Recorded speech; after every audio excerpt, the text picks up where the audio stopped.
Hi. Hello. We're back. We are starting a cult as always. It's true. That's Grant. I'm Jake. Hello. It's almost ridiculous that we even say that anymore. It's always someone's first episode. It's just sort of implied. It's like you're clicking on it, somehow, some way, whatever app you're using to utilize, or you're utilizing to listen to us, you have to click on us and it'll show you the name immediately. So it's... If you need us to tell you what the name of the show is, you're doing something wrong. Well, it's just nice. But it's us. We're back. It's nice to say. We're back as usual on our Friday episodes. We have a brand new episode for you guys today. How about that? It's true, and despite what's in the news, we're going to talk about a fucking lake. Yeah, how about all right? Talk about it's being gonna be refreshing. Awesome. We're not going to talk about the Ukraine or anything. It's in Georgia. It's just water. It has it's nothing. Just water there. There's no one's even fighting for it. Okay, no one wants this piece of shit lake. Yeah. It's just there. Nobody. It's garbage. Even when I announced it was a lake, I heard Mitch sigh, "Oh, thank God." It's garbage water, is what it is. So don't worry. You're gonna hear about just a goofy big pool, essentially.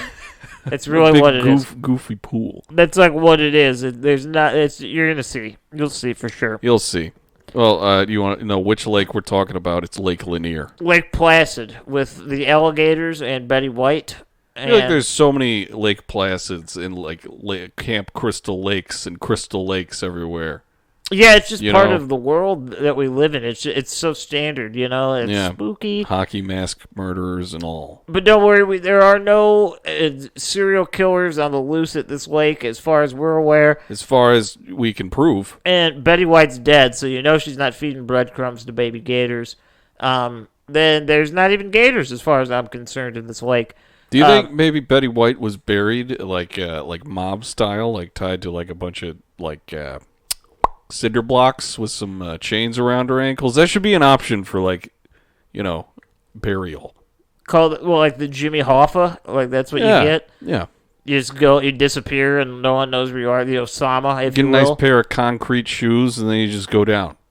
She's dead. We kind of got past that real quick, so who cares? It's over. Well, there's always options. She's gone. We could dig her up and defile her or whatever you want to do. I don't care. It's none of my business. I don't think we should do that, but good luck. Maybe dump her in the bottom of a lake, but good luck. But yeah, this is an episode on the wonderful Lake Lanier. How about that? It's true, Lake Lanier. It's quite interesting. It's got a very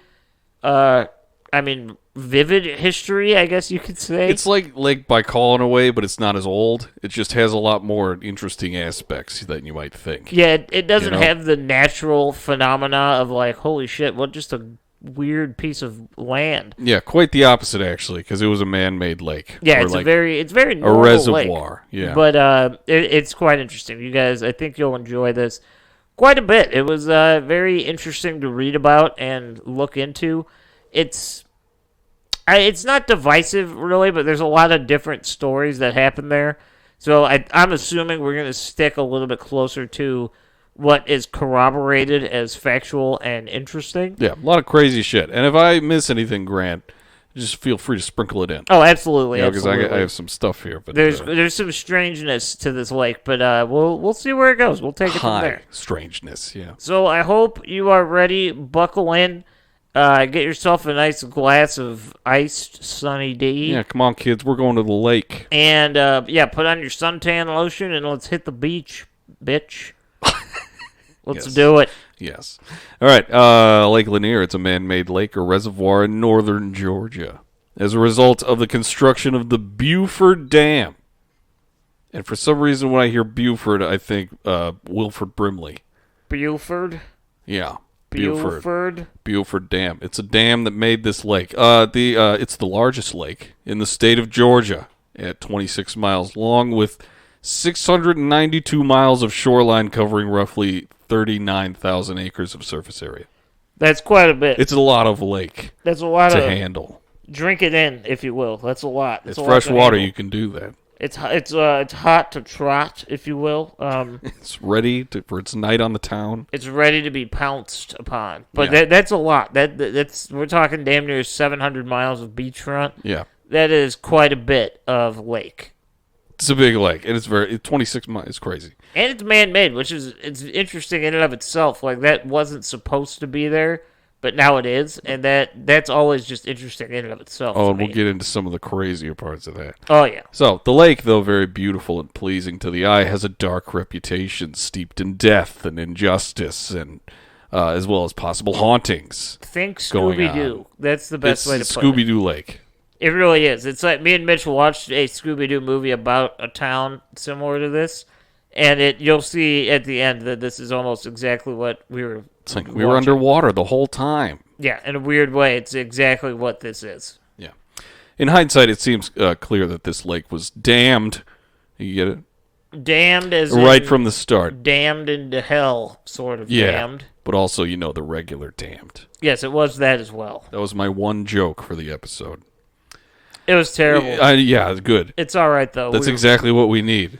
Bad jokes make for the best response. They do, because you're looking at you like, what the fuck is wrong with this guy? Or at least the most response, you know what I mean?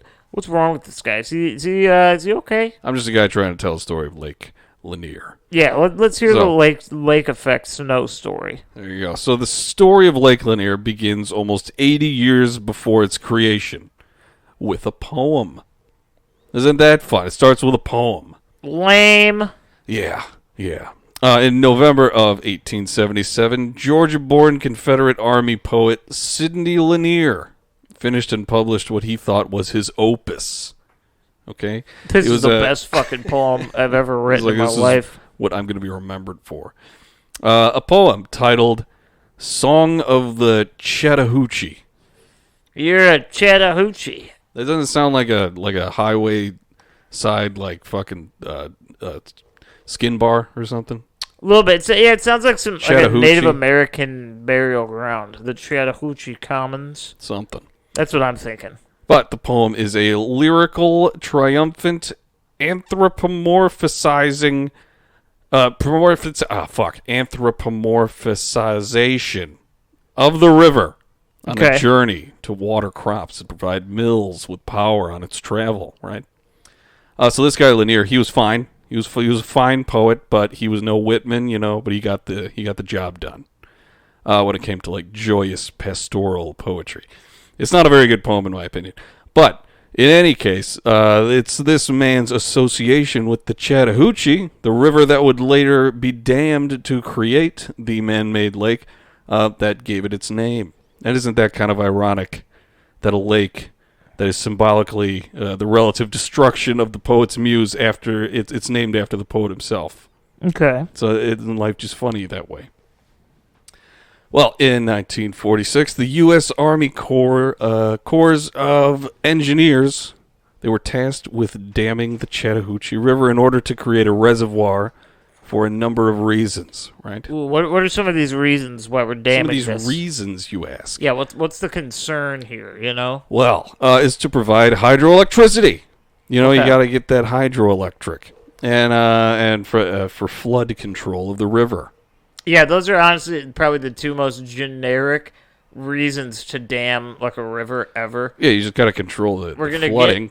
Get some free electricity out of this, and we're gonna control where the water goes. We're gonna make sure there's no flooding, no damage. Yeah, I mean, I like to flood my pants, but I don't want to have to do it. Yeah, it's a regulatory thing. I know this sounds super lame, but dams in general are just interesting to me. It's blocking it. Yeah, it's just like, it's cool. It's like you guys ever, like dogs or cats, like they'll have the water dish that has like the automatic dispenser? Yeah. It's sort of like that on a very, very large scale. Like a humongous scale. It's like, we need a little bit of more water. It's, it's kind of going a little light here. Just open it up. Let's see what we can get, divert some of that, and call it a day. Yeah. Speaking of needing water, it was also a water supply for the city of Atlanta. There you go. Which was roughly 60 miles away. That helps. That definitely helps. Right. Now you'll have a solid pool of water that will not be flowing away, and it'll always be where you need it to be. Exactly. It's the perfect crime. But before the U.S. Army Corps of Engineers could, go forward with this, the U.S. government had to purchase the already lived on and established land on this enormous area that was to become the bottom of a lake. Right. That makes sense. Yeah, can you imagine like living in that part of the town? It just starts flooding one day. You're like, what the hell's going on? You're and then, like, meanwhile, what's going your on? house is floating. Why is the government trying to buy my house? It's like, we're turning this into a lake. Like, what? I've lived here forever. It's like, isn't it kind of obvious? I mean, look around, kid. I mean, no, this will be a new lake. You're gonna need to leave. How about that? well, that's kind of what happened. Eminent domain definitely does not help everybody. No, it's true. So no matter how many videos I watched or articles I read, the only specific purchase that I could find anywhere, it was the first one. And that was of 81-year-old Henry Shadburn, who sold his 100-acre farm for $4,100 in 1948. Okay. Which is like $48,849.92 today. That's not a lot of money. No. That's like not a lot of money at all. No. Even for back then. But, this was just the first of many pieces of land that the federal government would purchase over the following 2 years. Okay, so it started in 46, 2 years of buying a property. Ooh, okay. Yeah, in the end, the government purchased upwards of 50,000 acres of mostly fertile land, like, farmland, that kind of thing, with the intent of flooding the fuck out of it. Yeah, keep in mind, the fertile land, that's what makes this even more interesting. This is usable land that could be turned, like, for crops, that was cattle. being used at the time. It's not like it was losing its, like, potency is not the right word, but it's not Fertility. like it was losing its ability to be fertile soil at this time. It was still a very lively and action-packed area for farming and the farming community in general. Oh, yeah. So it's interesting that actually was where they decided. You think there'd be a better place to do that, Yeah. And I mean, like, it was only fertile because of the fucking Chattahoochee that the guy, what was his name? What was his fucking name? The hurdy-gurdy It was Lanier himself that he wrote the poem about, that they then, ironically named the lake after destroying the thing he loved so much. He was sailing with the songs of love or whatever, Something. He was doing some stuff. Some of the land even had corporate businesses established on it. Obviously, right? Corporations ruin everything. Yeah, but despite the corporations and rich farmland, the property was selling like stupid cheap, like peanuts. Like it was crazy. Like one might say, peanuts, but $50 an acre apparently. Yeah, it was like the average it was going for, which is fucking nuts. That is absolutely unheard of. That's like Louisiana Purchase type prices, okay? Wasn't that like $23? Yeah, that was like or something like that. That's some shit that's like the guy making that deal clearly did not know what he was doing. Yeah. Or he was just extremely desperate to dump this shit. Yeah, something happened there. Maybe there's some sort of trickery involved. I don't even know. Think of it this way. Mine is like, I think it's fair to assume that we're going based on like suburbs and subdivisions in the United States of America. I think it's safe to assume that we'll probably say the average is an acre to maybe like 1.5 acres for just a regular subdivision type house. Yeah. Obviously, there's houses that are less and more, but I think it's fair to say the average. We'll put it at 1.2. 1 acre. We'll put that as just the national average for the sake of argument. Minus like the property value itself, your land is selling for under $100. Like that's insane. Pretty fucked up. You can't buy Beats headphones for cheaper than that. Okay? You can buy 4 acres for the price of a pair of Beats headphones. Yeah, in this scenario. You really can't. You could be a land mogul for the same price as like I'm gonna buy a television. Like I don't know, anything. Not even like a big one. I'm gonna go buy groceries for a family of 3 and just like call it a day. Now I have land. Yeah, that's fucking astronomically insane. Pretty cool. I mean, the government, they're pretty convincing, it seems, sometimes. And as one could imagine in this situation, there were some holdouts. Oh, yeah. Okay, some people just did not want to leave. Some people didn't want to. They refused. All right, every offer presented to them, they refused it from the federal government. And though there's no like solid records that support this claim, it's said that those who held out had their properties seized. and were forced to leave. Yeah, people don't understand. That's like what I just said. Like, eminent domain, that's a real thing. And if the government decides that they want your land, there's nothing you can do about that. It's theirs. Yeah. In the end, it's said that that the number of families displaced by these buyouts could have been up to like 700. Yeah, it's a lot of people. 700 families. We're looking at, we'll say, well, I mean, just, again, I'm doing a lot of, like, rounding up to numbers things right now. At the very least, we're looking at 2,000 people that just did not have their homes anymore. Yeah. Minimum. Like, absolute minimum. But, I mean, most of them were, paid. They were paid. Everything's fine. But, yeah, some of them did not want to go. Yeah. Understandably. Yeah, it's true. So before the beginning of the Beaver Dam in 1950, it's said that up to 700 families and 15 corporate businesses were displaced, and over 20 cemeteries were relocated. You moved the headstones, but not the bodies. In most cases, they did move the bodies, but there are some talk of, like... Because these are just, like, fucking family cemeteries, which was widely accepted at the time. So odds are they did not get all of the bodies. At least Craig T. Nelson doesn't need to go on like his little spiel about that. That was taken care of. Dude, that scene, the fact that was a real skeleton, it's crazy. He's like, you moved the headstones. He's so mad. It's like, man. You didn't move the bodies. At this point, you just let it be, I guess. There's nothing you're going to do. Yeah, I mean, we're already in this, Your house is about to be sucked into a portal, so just live with it. Just deal. The Beaver Dam, right? It took 6 years and $45 million to complete. And in 1956, Lake Lanier began to form. Ooh. Because the dam was operational. That's kind of badass. Right? Yeah. It didn't happen all at once, however, because it took like 3 to 5 years to reach the full, capacity. Yeah. Okay. Right?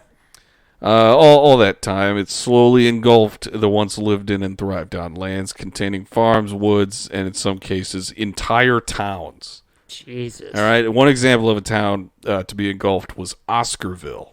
Goodbye, Oscarville. Yeah.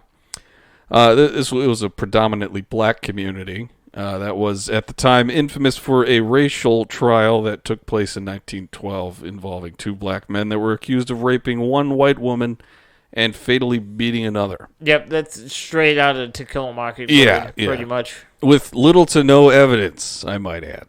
That's usually how it goes. The Atticus Finch was pretty much involved in this scenario. Exactly. And, I mean, that's just common for the time. Like, it's very easy to point fingers at the people that can't defend themselves or get a solid defense in any way, shape, or form. So, you see something bad or you just don't like them, you're like, yeah, they did this, and you just get rid of them. Yeah. That's just kind of what life was, It is a very suspicious situation, giving no proof at all, ever about this. But white guys said it. So one of the men actually that was accused did admit to the crime, and he implicated his half brother as well. Ooh, okay. So who knows at this point? The 2 men went to trial. They were found guilty, and they were hanged after 21 days. So that's like the only thing that this town is known for, Oscarville. Yeah, that's their big thing. At this time, at least.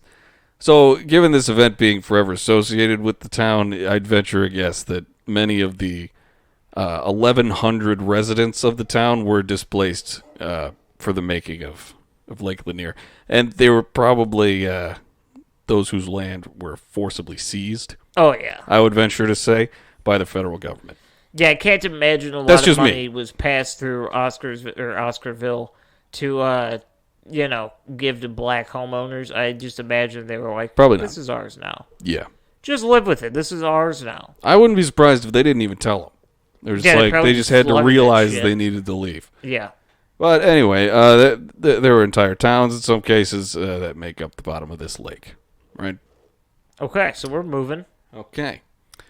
Speaking a little bit on the cemeteries that I mentioned earlier, sure, there was an effort to dig up and relocate every single thing. But like I said, odds are they did not get them all. I mean, most of the cemeteries, like I said, they were family-owned cemeteries, which were just yards with graves. corpses. Yeah, graves just in the yard. It's very likely that, in some cases, proven actually that there are some graves that remained where they were. It's kind of like how you bury like a dog or a cat in the backyard. And then you find it digging for your new like pool, and you're like, oh, it's the cardboard box with fucking Steve the cat in it. Yeah, with shoelace hanging out, and he's fucking bones in there now. Yeah. I don't know why, but The that's inside how has scratch decomposition marks. works. And, oh, God. That is an interesting thought, though, that you could just have a family-owned cemetery. It's like, yeah, Grandma's dead. Get a shovel. We're going to take care of this shit in the back. I really don't think that they allow that anymore. Yeah, I mean, it's probably not allowed, but you know that happens. Oh, of course. It's like, it's just easier. It's like, she didn't want a casket. She didn't want one of them fancy funerals. We just throw her in a hole in the yard and have a drink. Yeah. Yeah. And Rest she in might peace. still be there. Bye, Engulfed. Grandma. Yeah, she's gone. This is just one of the freaky aspects of the lake's reputation, right? So let's get into a rather horrifying fact about the goddamn lake, Lake Lanier. Since its actualization in 1956, the number of deaths attributed to Lake Lanier, whether it be from boating accidents, drownings, or cars inexplicably plummeting into the water from the road, it's upwards of 650. And rising. That's a lot of It's accidents. like a shit ton of fucking people dead. That's like a Lake Michigan level of accidents, but Lake Michigan is fucking huge. Yeah, Lake Michigan is like an ocean compared to this thing. It like encompasses multiple states. Like it's fine. So much of what's attributed to the drownings can be somewhat easily explained, though there are like eerie aspects to them. Like most of the drownings in Lake Lanier are due to the unusual terrain for the bed of the lake. Even weirder, most of the drownings occur on land. We don't even know how that happens, but they're just drowning on the beach. There's no way it could be just some sort of murderer of some sort. It's the lake. I swear it. It's Lake Lanier rising up and taking action. Well, it's the unusual terrain for the bed, right? So, for instance, a shoreline can be waist or shoulder deep at first, and then within a few feet, it'll drop off to like a 30-foot depth. Damn. In a mere like single pace. So there's no fucking guessing how deep it's going to be with each step. The water isn't exactly like the clearest, so no one knows where they're stepping. Yeah, it's hard to. One of those lakes that's kind of murky. It's all hard full to of see. dirt in the woods. I get that. Yeah. I imagine a lot of man-made lakes suffer from that issue because you're not lining it like it's a pool, Like you kind of just do what you can, and it's not natural, so it's gonna have some runoff of dirt and ash and soot and things like that. Yeah. So that makes sense. It's like, it's fucking weird and very dangerous. But however, many of the victims of drowning in Lake Lanier are said to have been strong swimmers, and most of the drownings took place in perfectly calm water conditions. Interesting. But, I feel like Cramps. I don't think I've ever heard a story of, like, a drowning outside of, like, Jason Voorhees that's like, yeah, he was real bad at swimming. I don't know why he was out there. Like, every single one, it's like, how could this happen? He was so good at swimming. I've never heard one that didn't mention that also. Drugs, alcohol, a lot of factors. A lot of play stuff. into swimming. Maybe you were just goofing. You're swimming around, having a good time. Lake Lanier goofing. Something like that. You never know. And they just get fucked, you know? Get fucked, kid. Yeah. Yeah, that's, I don't know what else to say about that. Strong swimmers drowning, whatever. Well, pretty fucking weird. And that's, it's weirder and honestly terrifying. Survivors of close drownings claim that they felt as though they were being pulled down by unseen hands around their legs. Ah, perfect excuse, you say, huh? So maybe some of those granny graves are reaching up and going like, get down here. They're not even dead yet. Come visit me. You never visit me. Please, I've turned into a fish 100 years ago. Please. So yeah, people think they're being pulled down underneath. Okay, that's a little spooky for sure. So the same weirdness kind of goes for like the boating accidents, right? Sure, like due to the unpredictable and rendered invisible conditions of the terrain just below the surface, many boating accidents are just due to boats colliding with underwater barriers and that kind of thing. Yeah, I guess, for lack of a better term, negligence and recklessness. Not being aware of the surroundings and the actual terrain that you're going to be going over. People, I don't think they get that. Just because boats float, it doesn't mean that they're not affected by what's underneath the surface. Yeah, you can run aground all the time. Yeah, shit happens where you get caught and, things get fucked up. You bump into shit. It's part of the game of boating, and I think a lot of inexperienced boaters don't calculate for that. Yeah.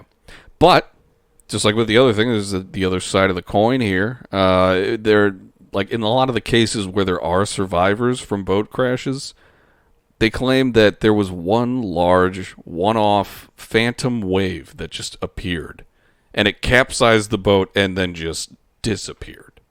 Now, so this lake is just it's just slapping these boats inside of itself. Here's the skeptic question, okay? It's like you have a graham cracker on your stomach, you like smack it real hard and it goes in your belly button. I've never had that. That's occur. what this lake is doing to itself Ever. with boats. I will say this. Now, this is the skeptic side of me, and I also don't know the answer to this, so this could be incorrect, okay? Is it possible that it's because it's connected to a dam, and it's not a phantom wave at all, that it's just a rush of water released from the dam? Yeah, but what are the odds that it's going to be a one-off, just a single wave? I don't know. That's why I'm asking. And then it disappears. It doesn't just continue throughout the water surface. Because I only have physical experience with one dam like opening, and it comes out in like one very large surge. So it's like it's one wave, but it's long, because it's open for a minute or two. So it's like it has some power behind it, but. That's the skeptic side of me asking that question, So, no, I totally get it. I understand. But, the only time that I've seen something like this, in actuality, is, nature documentaries when they're talking about, killer whales hunting. Uh-huh. Because they can, they can swim in tandem with each other in such a way that they can create single waves to, get seals off of fucking glaciers and shit. That's interesting. So maybe there's killer whales in Lake Lanier. Or just giant fish, or fish monsters. There are insanely large fish. Apparently, I think the comparison that kept coming up everywhere I was looking for this for research was there's catfish the size of 12-year-old boys. That's a big catfish. I know, it's a huge catfish, yeah. So what, we're looking at maybe around the 4 feet area, 110 pounds, give or take? Yeah. It would break my fishing pole. Yeah, enough to where that's enough to where you catch it and you're like, holy shit, I can't believe I was physically capable of making that happen. No, it's true. This is in my boat and I can have this. This is mine. You captured a small car. That's what happened. It's true.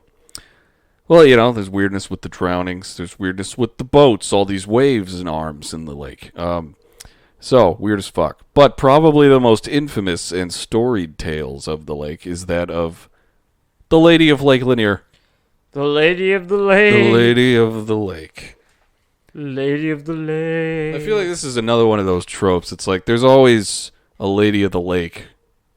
At every lake. If you're going to travel 500 miles in America, there's going to be a single lake somewhere in there where there's a story that's about the Lady of the Lake.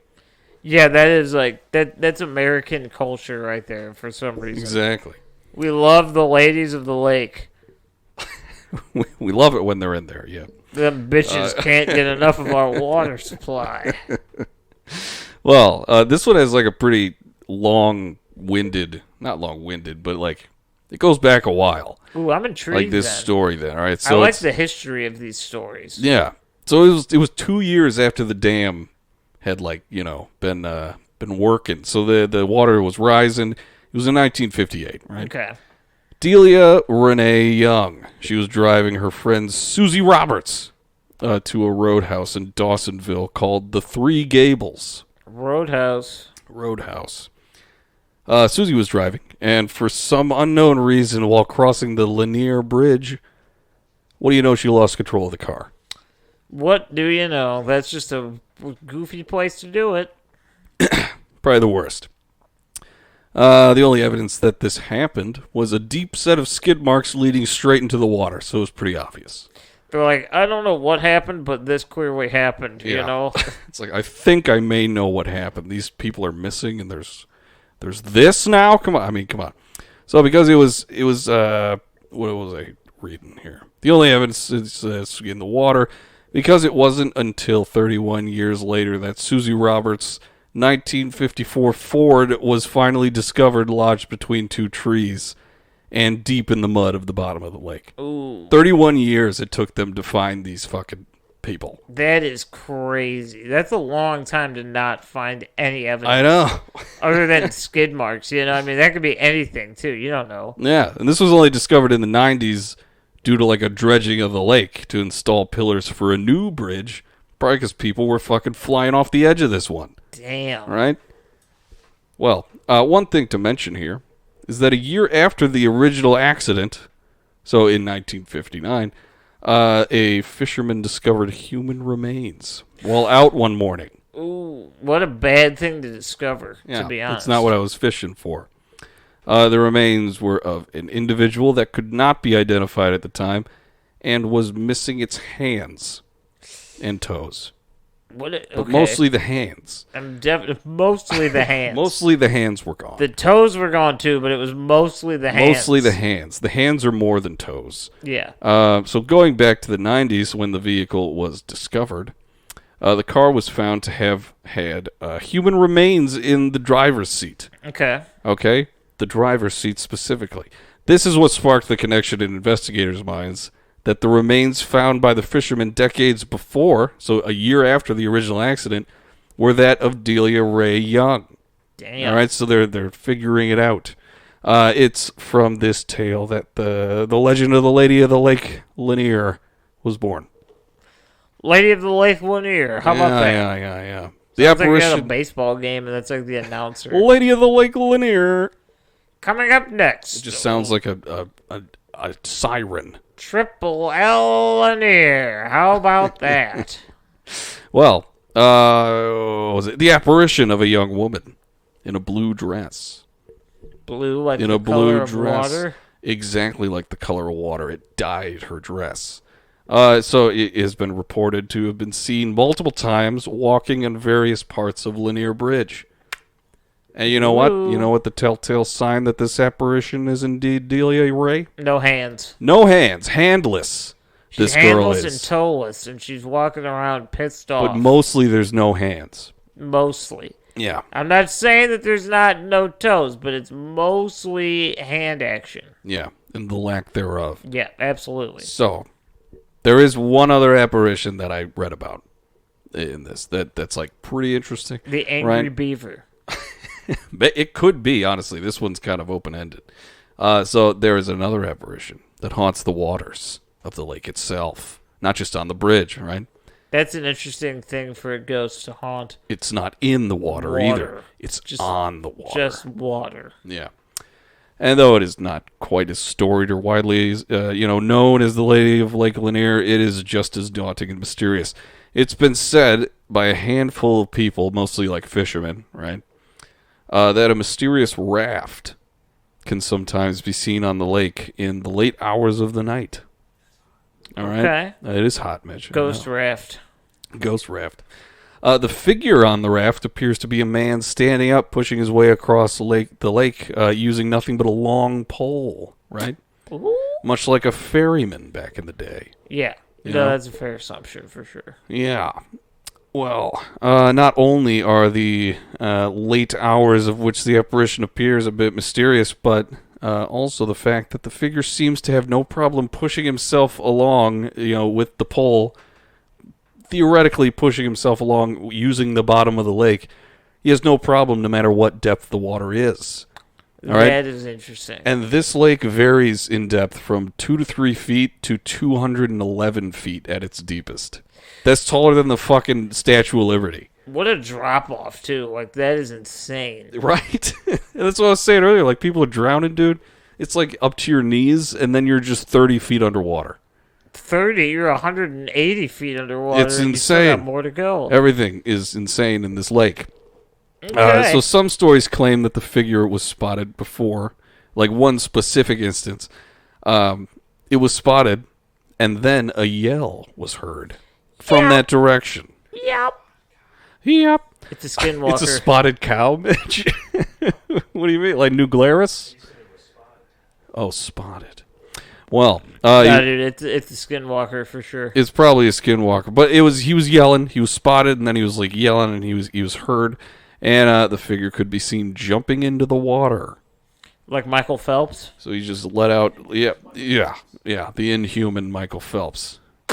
That's all this problem is. It's just him. Stoner Olympian. He's breaking it in for the next round. Yeah. But those who have seen this claim that the surface of the lake remains undisturbed, and then the raft just disappears. Wow. Right? So everything's just leaving. It's not even there to begin with. That's perhaps quite interesting. I kind of like this. I like where we're headed. He's jumping into the water. There's no rings. No rings in the calm.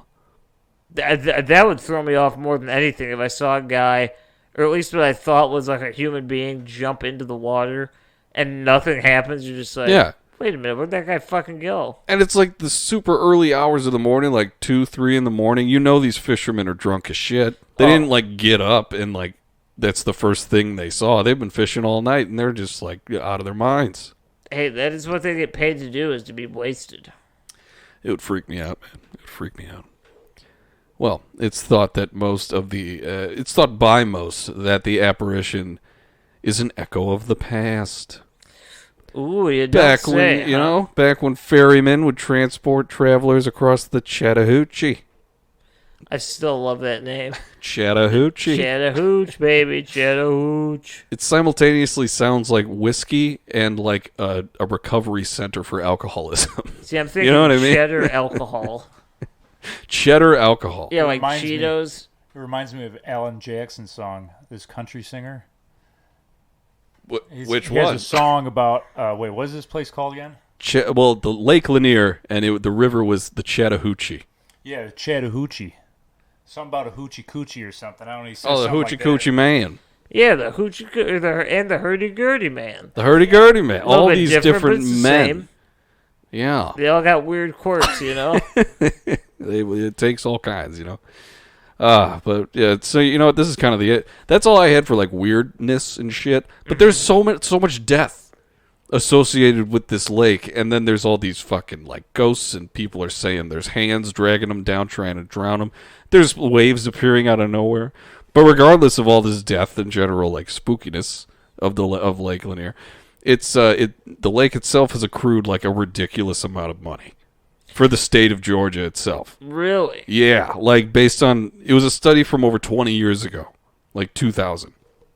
The lake and tourism surrounding it brought in an average of $5.5 billion to the economy of Georgia. Holy fuck! Every year. I can't Isn't that insane? Every that. single year. And not only that, but the Beaver Dam itself has provided like millions of dollars in hydroelectric energy. And this place has got like 122 campgrounds with 1,200 campsites, 68 parks, 10 marinas, and about 8 million people come to visit there annually. Good Lord. So it has not deterred anyone from coming. No, not it's even just a little eating bit. these people just regularly. It's sort of perfect, though, because that's what people go to see, It's like, which one of us do you think is going to die on this trip? You definitely. I bet it's going to be Lewis. It's like, I love a good vacation where you get to go and see weird shit. Those are the best kind of vacations. I want to take a minute and talk about the individuals that are feeling as if they're being pulled down into the water. Yeah, what about it? It's probably the graves. It's the grandmas. They want visitors. It's interesting because I don't have an opinion per se. I just sort of want to dissect like what they're saying and feeling because I'm trying to like understand how that could be without some form of supernatural intervention. But there are, and it's not just a handful of reports. Like that is a significant number of people have had that experience. It's or like something similar. Fewer people have survived than have not survived with like possible drownings, and almost all the people that have survived claim that is a feeling that they had. Right. So I guess what I'm thinking and trying to understand is where's that coming from? Because to me, the phantom waves, the singular waves that come out and can like do some damage. It's killer whales. It's obviously crazy. Okay, it's obviously not something that is like normal behavior for a lake, but I feel that one we can get an explanation for that one from someone who would know, and we'd be like, yeah, okay, I get that. I know nothing right? of hydrodynamics. Yeah, I don't understand how that works. I don't know. Even lakes in general, I'm not sure how they could get such a large current, especially it being a smaller lake comparatively. I guess I could kind of see it happening with like the unnatural.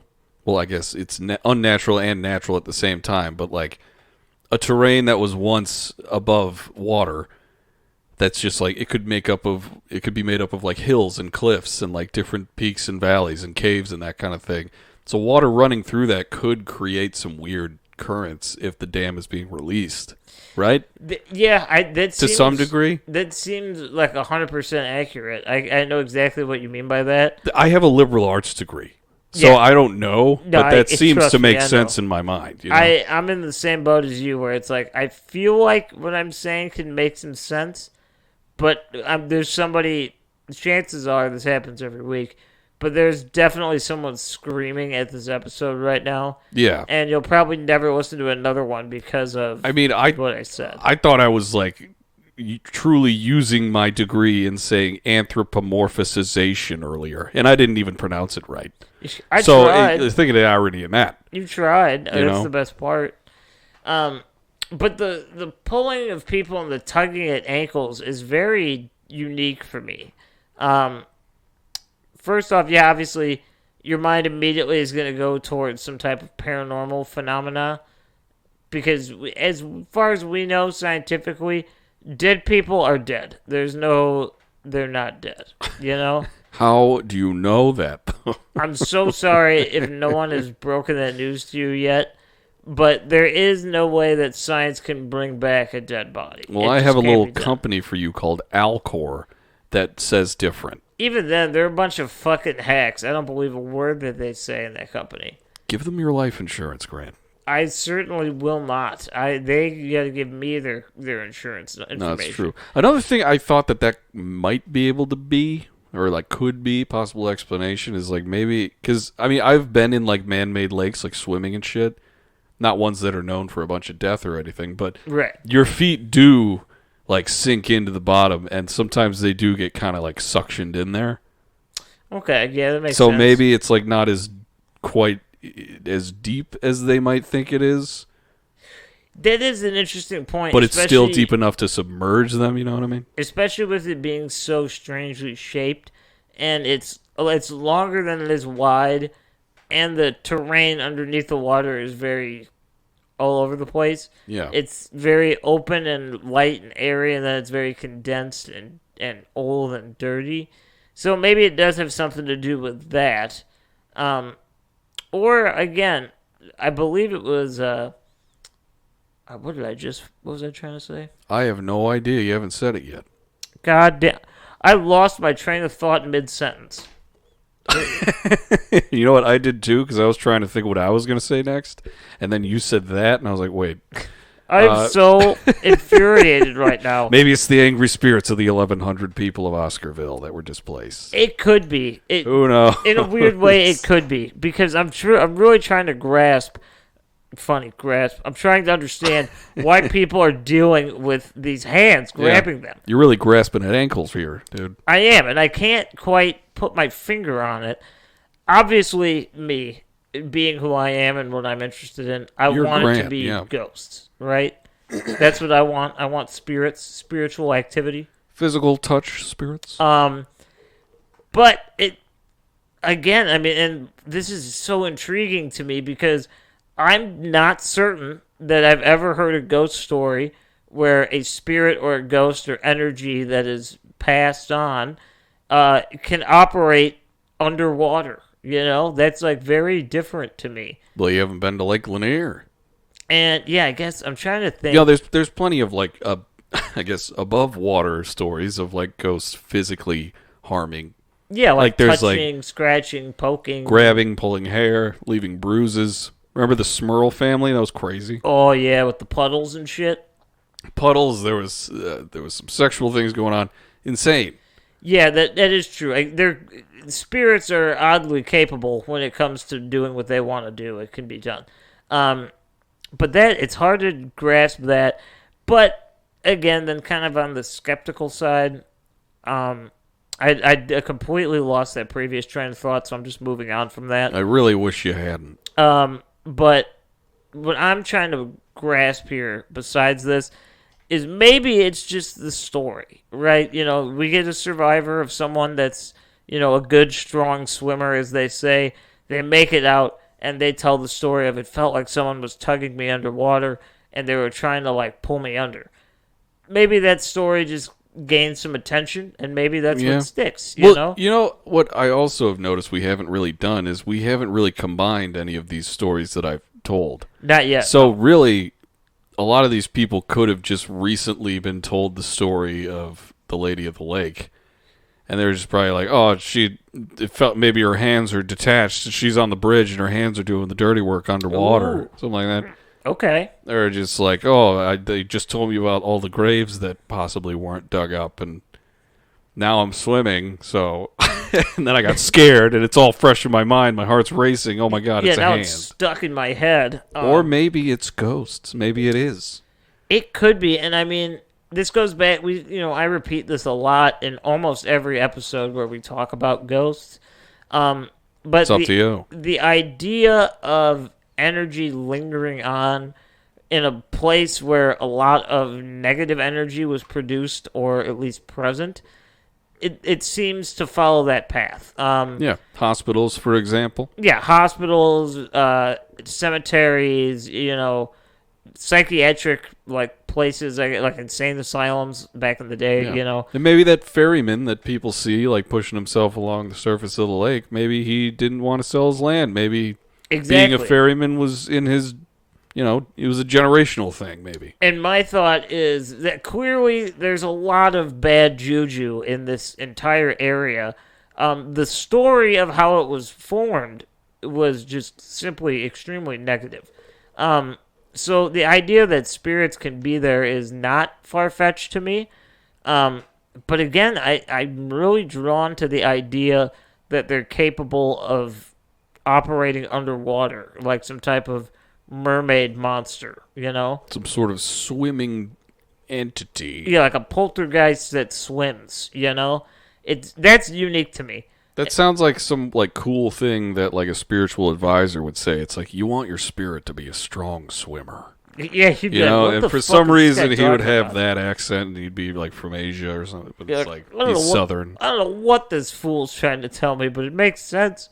Then he'd say A, and it'd be all confusing. Come on, it's A. just Canadian, Asian, Southern man. I don't know. No, yeah, that one I'm gonna chalk up to unexplainable. That one's really hard to digest. How do you feel about the waves there? The single one-off waves that just capsize boats and kill folks. The waves are weird. Now, I am in no way familiar with how aquatics work, nor am I good at weather patterns, things of that nature. So this is just all open speculation from a guy that knows jack shit about any of this, okay? Yeah. I am a big fan of dropping large rocks into water when I can. That is fun. So maybe that had something to do with some of the cases, but not all of them. Surely not all. That is certainly a lot of fun. I can't deny that. That's true. That's something. It's like an innate human thing. It's just I'm going to throw things in water. Yeah, dude. When we took that trip to Wisconsin, we just sat on that pier for 45 minutes drinking single beers and just throwing rocks. Yeah, pretty much. And it was amazing. It was great. But I guess the skeptical side of me wants to explain the wave somebody out there that knows more than I do when it comes to weather patterns and water. Is there a way that perhaps it's positioned in such an area of the planet that if wind hits at the right speed and direction, that it can create a surface level wave that can be quite large? Is that something that can happen, do we think? Well, I feel like that's how waves are formed anyway. But it's the one-off aspect of it all. But let's say, I'm trying to a good example here would be, it's a windy day outside. You're standing around. You don't want to like have loose leaf paper on you because you might lose it. A blustery day, as Pooh the bear might say. But it's enough to where you could still function. You can walk around. It's not going to blow you over on your side or nothing. Yeah. But let's say you're walking and you get to an area, you're in a city setting and you're in between two buildings and you're kind of walking down an alley and the wind is significantly stronger because of the direction and speed. I'm thinking of some very specific days in college where I literally almost fell over. Firsthand that can't happen. That it seems windier in certain areas because of the design, and it's just bad luck. Like the wind hits at this angle, and it's like, well, you're in a wind tunnel now. Sorry, fuck you. Like that happens. Yeah, this is nature, bitch. So I'm wondering if it's possible that something like that can happen just based on the geography of Lake Lanier. But do you think it would be from wind, or would it be like in the water itself? Well, something that causes that's kind of... I have many different skeptical responses. One would be wind. To me, that seems like it could make sense just from a guy who doesn't know shit about that. Yeah. It could also, like we were saying earlier, or I suggested, the dam. Usually it's one very large, long wave, but I feel like that's too simple of an answer. It's mostly because with a dam, there's going to be some type of warning system that they're opening the dam. Yeah. Whether it be an alarm or an announcement or a siren, like they will let you know, like, hey, if you're on the lake, like we're about to unleash the beast here for a second. And like the way that this lake is actually set up, like have you seen like an aerial photograph of this thing? Yeah, it's a goofy looking one. It's like the not root system, but like the stem system of a leaf. Like that just goes for 26 miles in one direction. Like it's going to die down. Yeah. By the time it gets like a couple miles in. And that's why that to me, it doesn't seem, it could easily be an explanation, but I don't think it's a good one. And then obviously the believer side of me wants to think that it is some type of unnatural force underneath the surface of the water. But there's nothing to substantiate that other than stories, I can't get the image of the killer whales doing that thing I was talking about with seals and glaciers. So maybe the 12-year-old boy-sized catfish have taught themselves. Maybe they, parallel thinking with the killers. It really could be, because I'm not certain that the dam would never do that. The wind, maybe. I don't know. I mean, I honestly don't know why the fish would do that either. I don't think they eat people, but who knows? But now anything's possible on this fucking lake. Here's another skeptical question that has come to me here, okay? Yeah. Is it possible, and this is something I don't know, I have not gotten to see like the entire surrounding area of the lake. Oh, it's beautiful. Is it possible that there is some type of sediment, maybe even trees, that can fall into the water and cause a tsunami-like wave on a very small scale? Is that something that we could think happen? That would be noticeable enough to where that would be mentioned in the stories of these waves. It could be. You know what I mean? Because like we're not talking like what's that? We're not talking like redwood fucking trees. Like they're just normal ass trees. Yeah, it's just a regular area of the country. Nothing extravagant nature-wise. Yeah, and I feel like any average sized tree wouldn't make like such a big wave to where it would travel to where the person on the boat that it's going to affect wouldn't see the tree. That's a fair doing point. That, you know That's what I mean? That's a fair point. Yes, who knows? The wave and the pulling, I simply cannot explain. Okay, I just cannot. Now, as far as the accidents that don't involve either of these two things, just like the cars going in and stuff like that, this is a very childish idea here. But could it be that the maps or the GPS they're using was just not updated for this lake to be here, and they're thinking it's a town, and they just fuck up miserably? You're thinking this is like a Michael Scott sort of situation? Yeah, like he thought it was like, there's a lake here. He's like, no, it says to go this way. Yeah, like that's kind of what I'm thinking. Like that's kind of funny. And that had to be the case in at least one instance. I don't think in the case of the Lady of the Lake back in '58, but No. maybe in the more recent ones, yeah. I mean, roughly 20 people a year, on average, have been dying in this lake. And yeah, that is insane because I don't know. Well, actually, while we're sitting here talking about deaths in lakes, I want to compare that to like Lake Michigan. Let's talk lake death. Yeah, because it's interesting.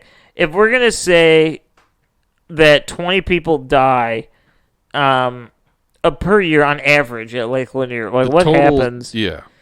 So we're looking at Lake Michigan on average. No, actually, this is not average. 2020 was the deadliest year on Lake Michigan in the history of the lake. How many people? 56 deaths. Oh my God! What? Jesus Christ! 2021, you said? 2020. Oh. So let me see. Is that just people losing hope in humanity and doing it themselves, or were the accidents? It doesn't really say. It's just kind of like, it's like I'm sure quite a few of those are suicides, or at least hopeful suicides. You know? I don't even know why I'm splitting that hair. Some of the deaths at Lake Lanier are probably suicides as well. So yeah, they're saying, at least when I'm able to look, just very cursory, it looks like anywhere between 40 to 47 a year is sort of what the average is for Lake Michigan. Now, obviously we could say, oh, well, that evens out. It certainly doesn't, because the size of Lake Lanier and the size of Lake Michigan are two very different things. Very much so. It would be a task for certain, but you could swim across Lake Lanier without assistance if needed to be done. Yeah. Lake Michigan, I would certainly not recommend that. I think people have done it, but they trained for years. Yeah, and it's even if you ask them now, probably they'd be like, "Oh, don't do that. It was awful." Yeah, so they probably had a helicopter following them the whole time. 20 is an extremely large number for that to happen. So I don't know. And I mean, it's funny because this isn't one of those stories that I'm immediately like, oh, it's haunted, Yeah. But you almost can't write that off either because it's very circumstantial and very weird. So I don't know how to feel. A lot of moving parts to it. A lot of the locals think it's haunted, but you know what? What do you think? Email us. Yeah, what do you guys think? What do you think about this lake? Do you know anyone that's, been there and had any funky experience maybe at all? Maybe you're one of the people that survived. I don't know. That'd be crazy. Definitely let us know if that's the case. And if you're also one of the people that didn't survive, email us. Tell us your story. True. startacult@gmail.com. But yeah, I'm definitely going to go out and say that there's something weird going on at Lake Lanier. There's no way to say that there isn't. Yeah. Maybe it's Sidney Lanier himself who cursed the fucking lake. It could be. Because of what they'd done to his love of a river. You never know. Who knows? But it's one of those very subjective topics that doesn't quite sway anybody one way or the other, but the more you think about it, the weirder it gets. Yeah, it just makes you go like, hey, look at that. Like, this is fucking strange. What do you know about that? But I think that's the episode today. That is the episode. Just a nice chill episode about a lake. It could go either way, but either way, it's beautiful. It is. It certainly looking real good. So, with that being said, that's our episode on Lake Lanier. That's our episode on Lake today. Lanier. How about them apples, guys? The apples are good. Certainly go check it out if you have the option to do that. Maybe don't go swimming. Yeah, maybe not. I don't know. Georgia, who knows? Let's go down there maybe. Yeah, go see what it's all about. Grab some peaches. Go Georgia to Lake Lanier. Peaches, but hang out with Rick Grimes. Yeah. Oh, God. I hate to meet that guy. He's what a dick. He just has a gun. He's pointing it all the time. Yeah, we're starting a cult that's grand up, Jake. You just pointed at me real aggressive. But, yeah, we're starting a cult. You can follow us on all the shits, Facebook, Instagram, and Twitter. And then you can also email us, like I said, at startacult@gmail.com. And there's a Patreon link below, and you can listen to extra episodes we record bi-weekly. And we have shirts. And if you are a patron, we can give you shirts. That is true. We have that capability, and we will do it. It's true. And we have a cool little topic coming up for the next couple of weeks that we think will be fun. Yeah, All right. it'll be interesting. We're kind of going back to some of the roots of the show, I'd say. Let's say it's out of this world. Yeah, we're definitely going to Yeah. be having some fun with that. So That's true. Prep yourselves for that. We're going to be cracking a new series next week. And enjoy the rest of February. It How about starts that? with an R. Yeah, so the end of February is coming, so we'll see you soon. See you in March. Yeah, see you in March, you guys. A lousy smarch weather. Smarchin'.